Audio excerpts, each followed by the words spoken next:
sentar, por favor. É sempre momento de muita gratidão nós estarmos consagrando as nossas vidas, consagrando aquilo que o Senhor tem nos dado, consagrando os nossos casamentos, nossa vida conjugal. O pastor Moisés disse, nem tudo é mar de rosas, é bem verdade, mas a presença de Deus tem sido percebida através da paz no coração, através dos frutos do casamento. Então nós louvamos muito a Deus por isso. É momento de adoração. Nós adoramos a Deus quando cantamos, nós adoramos a Deus quando oramos, nós adoramos a Deus quando vivemos o nosso dia a dia, quer seja no lar, quer seja no nosso trabalho, quer seja, enfim, em quaisquer uma das nossas atividades, nós adoramos ao nosso Deus. Nos últimos domingos, nós temos tratado sobre esse assunto, adoração, até para que nós tiremos a ideia de adoração, a realidade de adoração, daquele momento de cântico, daquele momento de expressão musical, daquele momento em que nós, através das poesias, das músicas, da teologia das músicas, nós cantamos, nós adoramos a Deus de uma maneira muito, muito mais ampla. Então, esse tem sido o nosso assunto já por 3 ou 4 domingos. Nós vamos continuar um pouquinho mais. E hoje eu gostaria de compartilhar com você, de conversar um pouquinho com você sobre o seguinte título de mensagem: adorando biblicamente, vivendo o conhecimento de Deus. Adorando biblicamente, vivendo o conhecimento de Deus. Eu quero destacar a questão do conhecimento de Deus quanto não ao entendimento, não à razão, não ao conhecimento racional, mesmo ao conhecimento espiritual. Porque nós podemos ter entendimento espiritual, podemos ter o conhecimento espiritual, mas nós não vivermos o conhecimento de Deus. Então a questão toda é no dia a dia, vivermos esse conhecimento que temos. Quando perguntamos às vezes para alguém, você conhece a Deus? Sim, eu conheço a Deus. E o que você conhece de Deus? Que Deus é onipresente, que Deus é onisciente, que Deus é onipotente, que Deus é único, que Deus é gracioso, que Deus é amor. Ok, esse é um tipo de conhecimento. Mas eu quero me referir ao conhecimento vivido. É o que nós vivemos, e através da nossa vivência, através do nosso dia a dia, nós testemunharmos que nós conhecemos a Deus. Os irmãos perceberam qual é a diferença entre a ortodoxia e a ortopraxia? Pastor, fala em português. Tá bom, vou tentar. Ortodoxia é o conhecimento da teologia, e a ortopraxia é a prática dela. Então, que nós possamos viver essa ortopraxia, que sejamos práticos.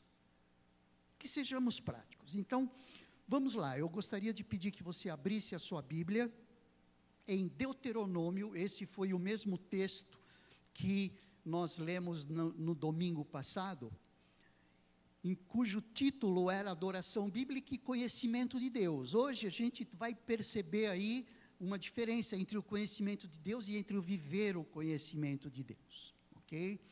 Então, capítulo 5 do livro de Deuteronômio. Deuteronômio é o 5º livro da Bíblia. Deuteronômio ele se refere a uma recordação, as reminiscências dos 40 anos que Moisés viveu juntamente com o povo no deserto, e agora um pouco antes dele entrar na terra prometida, um pouquinho antes, ele faz uma retomada, ele faz uma recordação de tudo aquilo que foi vivido nesses 40 anos. O povo estava para entrar na terra prometida, então ele faz uma recordação. Então, o livro de Deuteronômio é isto. Ele recorda tudo aquilo que foi dito até então, nos 40 anos. Ok? Então, capítulo 5, Deuteronômio, do versículo 22 ao versículo 29. Ok? Abriram aí, tranquilo, quinto livro da Bíblia. O texto diz assim: estas palavras proclamou Yahvé a toda a congregação no monte, do meio do fogo, da nuvem e da densa escuridão, com alta e poderosa voz, e nada mais acrescentou. Então, tendo-as escrito em 2 tábuas de pedra, as entregou a mim. Uma parada bem rápida aqui, um pit stop aqui, para dizer que ele se refere aos 10 mandamentos que ele havia recebido há poucos instantes, ok? Então, quando ele diz estas palavras, proclamou Yahvé a toda a congregação, ele se referia também aos 10 mandamentos que ele havia colocado nessas pedras. E aí ele continua: contudo, quando ouvistes a voz que vinha do meio das trevas, enquanto a montanha ardia em chamas, aproximastes de mim com todos os chefes de vossas tribos e demais anciãos e autoridades, e suplicastes: eis que Yahvé, nosso Deus, nos revelou sua glória e sua grandeza, e nós ouvimos claramente a sua voz do meio do fogo. Hoje vimos que Deus pode falar ao ser humano sem que este deixe de viver. E agora, por que iríamos morrer? Estas grandes chamas vão nos devorar. Se continuarmos a ouvir a voz de Yahvé, nosso Deus, nós vamos perecer. Em verdade, que homem mortal chegou a ouvir a voz de Deus, vivo, falando de dentro do fogo, como nós ouvimos, e sobreviveu? Então, essa palavra foi uma palavra dos líderes do povo, na direção de Moisés, e dizendo para Moisés assim: aproxima-te tu, no versículo 27, aproxima-te tu, pois tu, Moisés, para ouvir tudo o que Yahvé, nosso Deus, tem a dizer. Tu nos dirás tudo o que o eterno nosso Deus te comunicar. Nós ouviremos atentamente e obedeceremos. O que estava acontecendo aqui é que eles dizendo assim: nós não vamos suportar essa presença santa do nosso Deus, essa presença poderosa do nosso Deus, essa presença inusitada do nosso Deus, essa presença que homem nenhum suportaria pela sua grandeza, pelo seu poder, pela sua força, pela sua magnitude. Eu estou reforçando isto, porque isso tem a ver com temor e tremor. Então, quando eles ouviram e viram tudo aquilo que estava acontecendo no monte, eles disseram para Moisés: vai você e veja o que Deus quer falar no teu coração, e vocês depois falam para nós, porque nós não vamos suportar. Versículo 28, Yahvé compreendeu bem o sentido de vossas palavras, quando falastes comigo e me disse: ouvi perfeitamente as palavras que este povo te dirigiu, falaram com sabedoria e justiça. Como seria bom se eles sempre pensassem dessa maneira, e tivessem um coração disposto para obedecer a todos os meus mandamentos. Assim, tudo iria bem com eles e com os seus descendentes para sempre. Então, essa porção das Escrituras Sagradas mostram a postura de temor e tremor do povo diante da magnificência, da magnitude, do grande, da presença de Deus ali para Moisés, e dizendo para Moisés: vai lá e vê o que Deus vai te falar e nos fala depois. E Deus achou bem isso, Deus compreendeu, né? Yahvé, aliás, a palavra Yahvé é a palavra mais forte da Bíblia, é a palavra mais forte, tanto no Antigo Testamento como no Novo, mas especialmente no Antigo Testamento, que é o nome de Deus, é o eu sou, é aquele nome através do qual Jesus se identificou. Jesus se identificou como eu sou. A palavra eu sou, a tradução eu sou, é essa palavra Yahvé.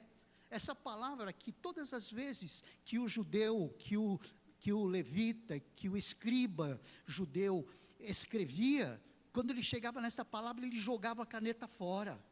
Tal o respeito. Tudo isso para dizer que adoração não é só cântico. Adoração é esse clima de respeito, é esse clima de temor que o povo demonstrou aqui. O povo estava percebendo o início da revelação. Tanto é que nós costumamos dizer que os primeiros livros da Bíblia referem-se ao início da revelação de Deus. Era uma revelação incipiente ainda. O povo estava conhecendo quem era Deus. O povo estava conhecendo através desse contato, desse relacionamento, onde Deus falava, colocando ordens, colocando modus operandi acerca de como o povo deveria se relacionar com Deus. Enfim, o povo estava recebendo as primeiras informações. A revelação não era plena, a revelação não era total. A revelação plena e total se deu na pessoa de Jesus, onde o próprio Deus, na pessoa de Jesus, o próprio Deus, o Emanuel, o Deus conosco, se apresentou na cruz. O que eu estou querendo dizer com isso?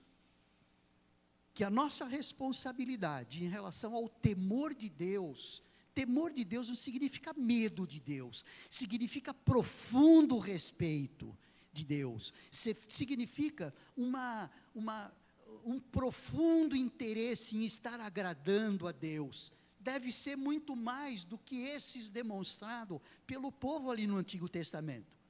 Por quê? Porque a revelação era incipiente ainda, a revelação era pouca, a revelação era pequena. Mas em Jesus, essa revelação se deu de maneira plena, absoluta. O próprio Deus encarnado, o próprio Deus na pessoa de Jesus, apresentando-se ali na cruz para nos reconciliar com o Pai. Então, a nossa responsabilidade em termos de nos haver com um profundo respeito é maior do que essas que o povo demonstrou aqui. Os irmãos perceberam o quanto o povo demonstrou respeito, o quanto o povo demonstrou temor, o quanto o povo demonstrou uma necessidade de não estar na presença de Deus, sabendo o grande poder que Deus tinha. Quando nós, no Novo Testamento, adoramos a Deus, nós adoramos a Deus não só pelas bênçãos espirituais. Os irmãos se lembram que nós falamos em Efésios, no capítulo 1, do versículo 3 ao versículo 12, onde mostrava ali, com muita densidade, o que significavam as bênçãos espirituais. As bênçãos espirituais derramadas sobre o seu povo no passado, quando Ele nos elegeu. As bênçãos derramadas sobre o seu povo no presente, através da redenção, através da apresentação de Cristo na cruz, nos libertando do pecado. É a redenção que diz ali no versículo 7 de Efésios, no capítulo 1. As bênçãos derramadas sobre o seu povo, através no futuro, não é? Nos dando a vida eterna. Então, tudo isso nós vimos que as bênçãos derramadas, as bênçãos espirituais derramadas, no passado, no presente e no futuro, tinham a ver com a presença de Jesus na cruz. Então, essa consciência é muito importante quando nós adoramos a Deus. Adorar a Deus não significa participar do culto todos os domingos, de manhã à noite, participar do culto da quarta-feira, participar do grupo, simplesmente de maneira mecânica. Não, é expressão de vida.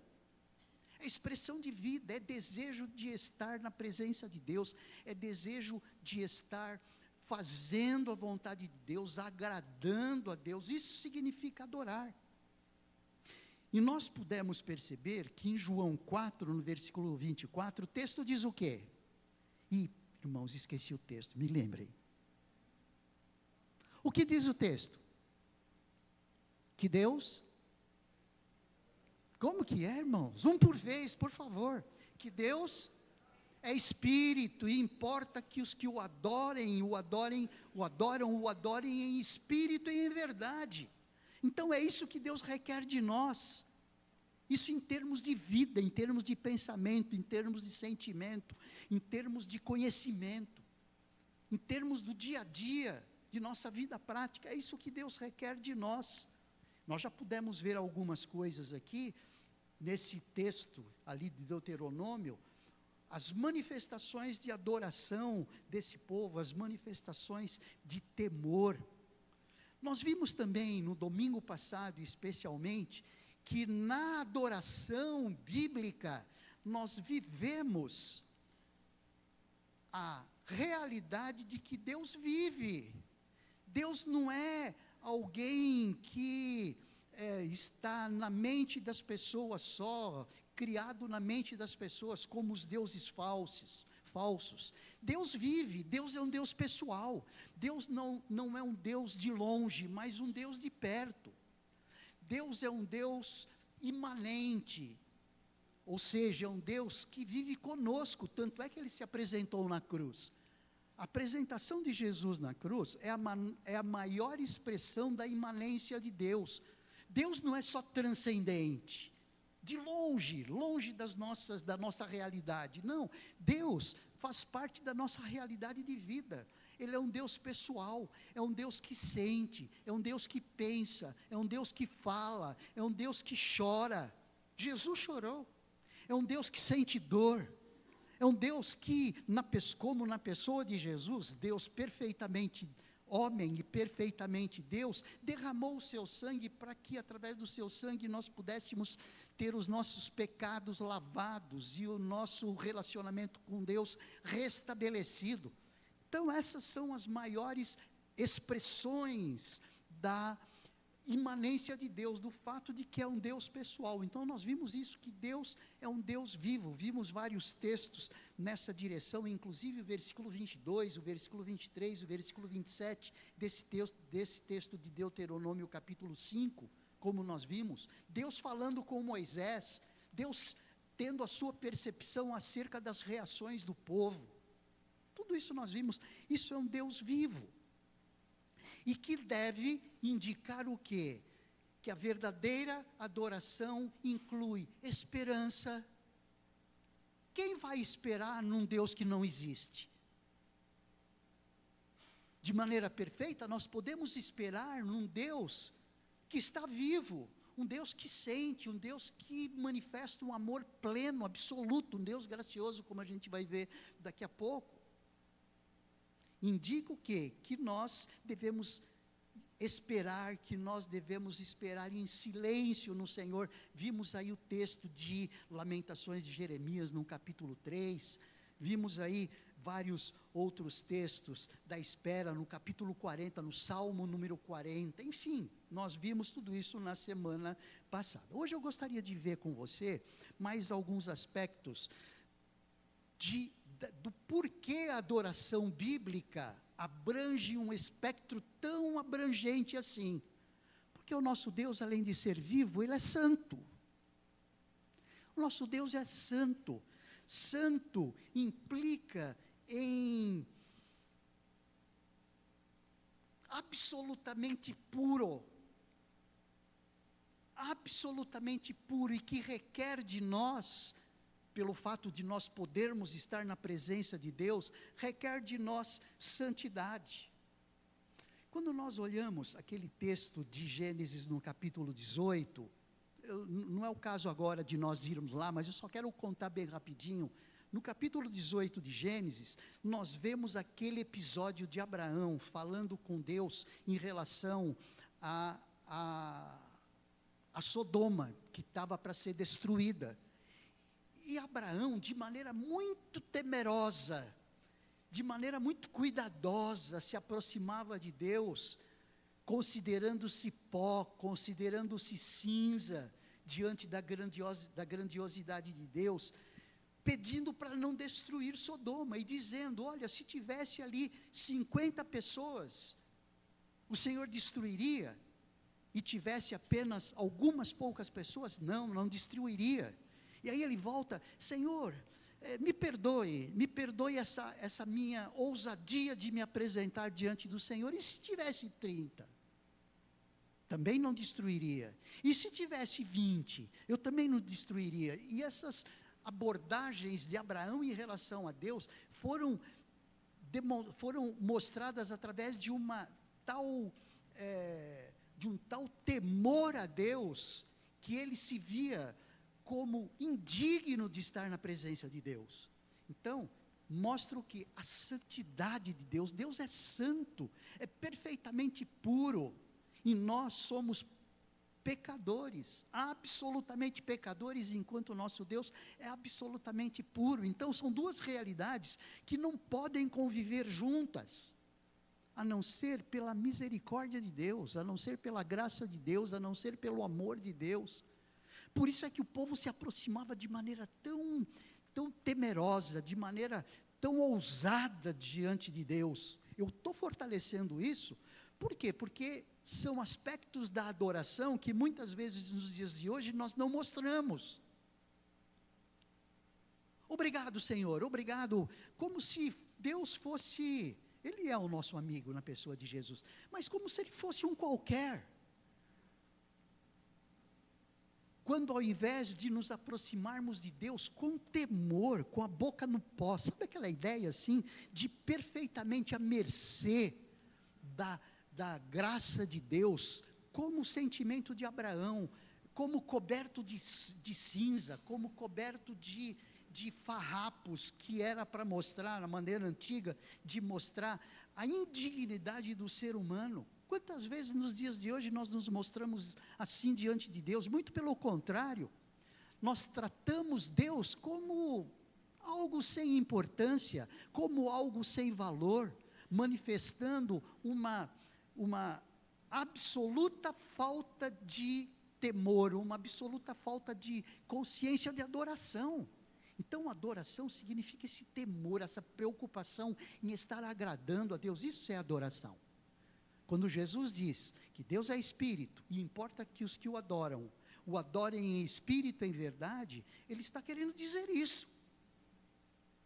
Como você se aproxima diante de Deus? Com que grau de respeito você se aproxima de Deus?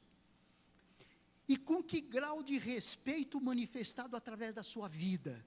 Os seus pensamentos na sua mente acontecem de maneira livre, a ponto de você não estar nem um pouco preocupado se os pensamentos que você está tendo estão agradando ou desagradando a Deus? Olhem só, olhem como a adoração tem um aspecto bem prático. O que pensamos e da maneira como pensamos, como agimos e a maneira como agimos, que atitudes tomamos nos projetos de vida. Será que essas atitudes têm a ver com uma preocupação intensa se Deus está nisso ou se Deus não está nisso? Tudo isso tem a ver com essa percepção clara de que Deus é santo.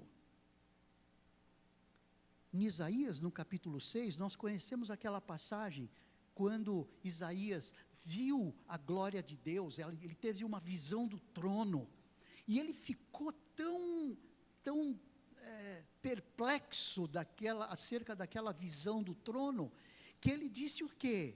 Ai de mim, eu estou perdido. Ele percebeu a sua indignidade, ele percebeu o quanto ele estava indigno diante daquilo que ele estava vendo, ele ficou perplexo.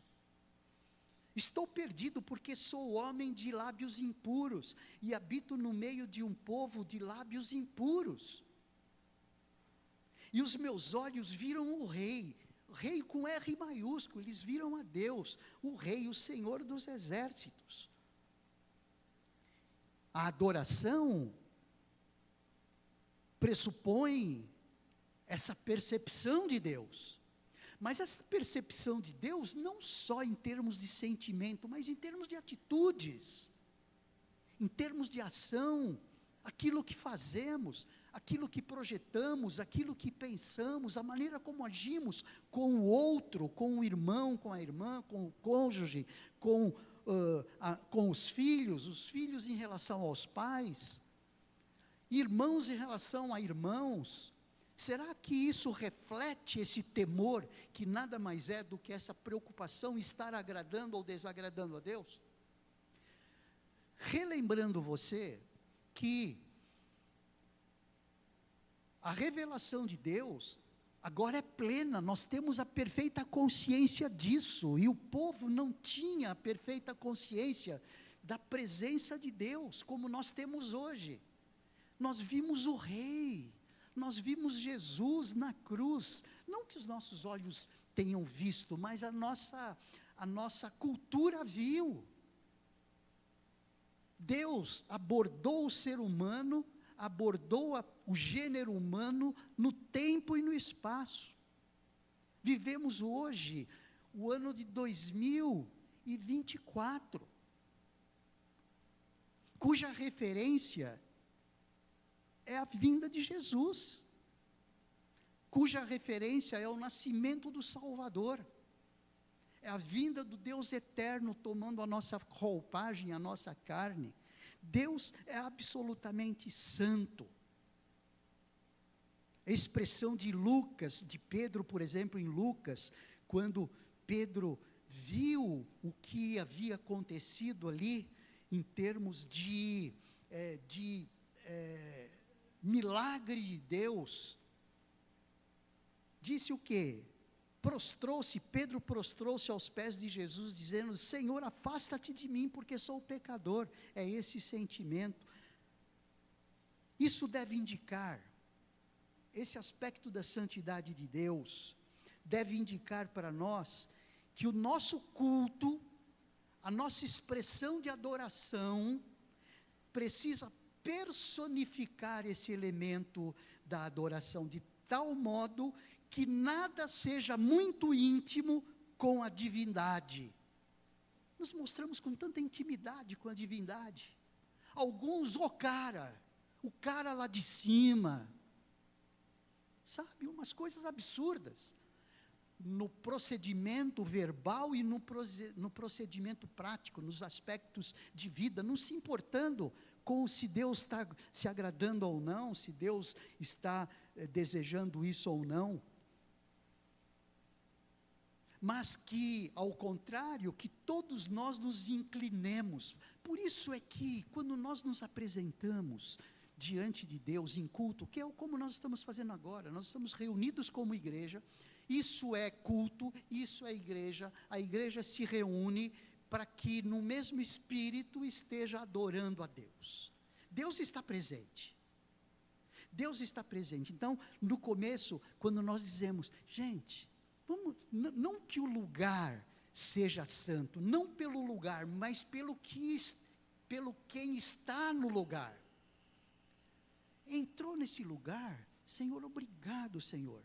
Às vezes a gente não, se importa muito mais com a comunhão, ela é importante, mas tem hora, tem momento. Por isso que no início nós pedimos aqui, gente, calma, aquietem-se, dirijam-se ao Senhor, dizendo, Senhor, obrigado, eu estou na tua presença.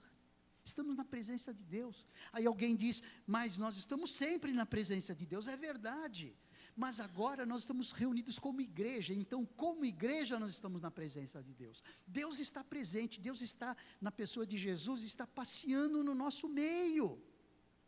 Será que nós estamos manifestando o mesmo temor que o povo demonstrava aqui em Deuteronômio capítulo 5, a ponto de dizer para Moisés, vai lá e vê o que Deus vai falar, a gente só vai ouvir de longe, só vai ver as manifestações, que era aquele fogo, o monte tremendo, que se assustaram. Como nós estamos expressando o nosso temor a Deus hoje?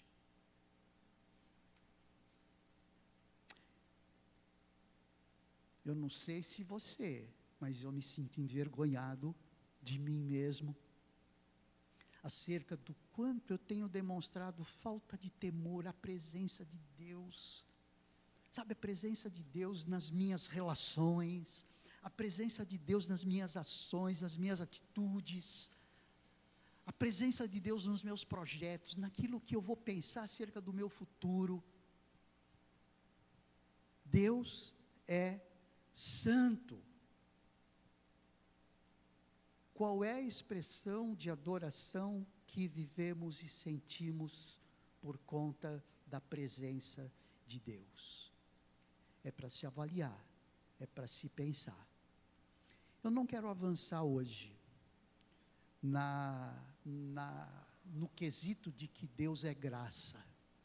Eu acho que valeria a pena até, Janete, nós, domingo próximo, nós cantarmos a maravilhosa graça, porque essa graça que faz com que nós estejamos na presença de Deus, porque em nós mesmos não existe nenhum pré-requisito de nós nos apresentarmos diante de Deus, não fora essa graça.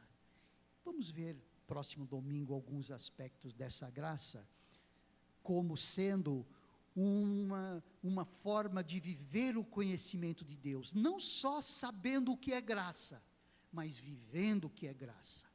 Como nós podemos, um spoiler rápido aqui, como nós podemos viver no nosso dia a dia a graça dirigida de Deus para conosco? Muita coisa. Nós vamos perceber como a nossa vida será, não é? Será muito mais rica nos relacionamentos, muito mais rica nas realizações, quando nós percebemos não só o que significa graça de Deus, mas o que significa a graça de Deus vivida, a ortopraxia da graça de Deus, a prática da graça de Deus. Que o Senhor nos ajude a saber o que significa adorar a Deus, porque o que Deus requer de nós, por ser Espírito, que nós o adoremos em espírito e em verdade. Gente, Deus não é brincadeira. Deus não está ao nosso serviço como um garçom que se apresenta dizendo, pedindo para nós o que nós desejamos. Não, nós é que estamos na posição de servi-lo e de adorá-lo. Importante sabermos como fazer isto. Feche os seus olhos, vamos orar. Mais uma vez, ó Deus, nós queremos te agradecer porque não só podemos entender ao Senhor de maneira racional, um pouco claro e evidente, mas também saber como de maneira prática nós vivermos esse conhecimento.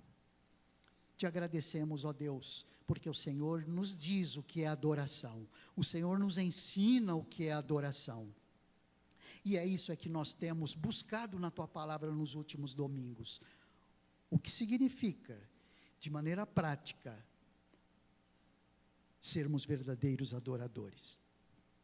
Te agradecemos e te pedimos, aclara isso na nossa mente, em nome de Jesus, amém.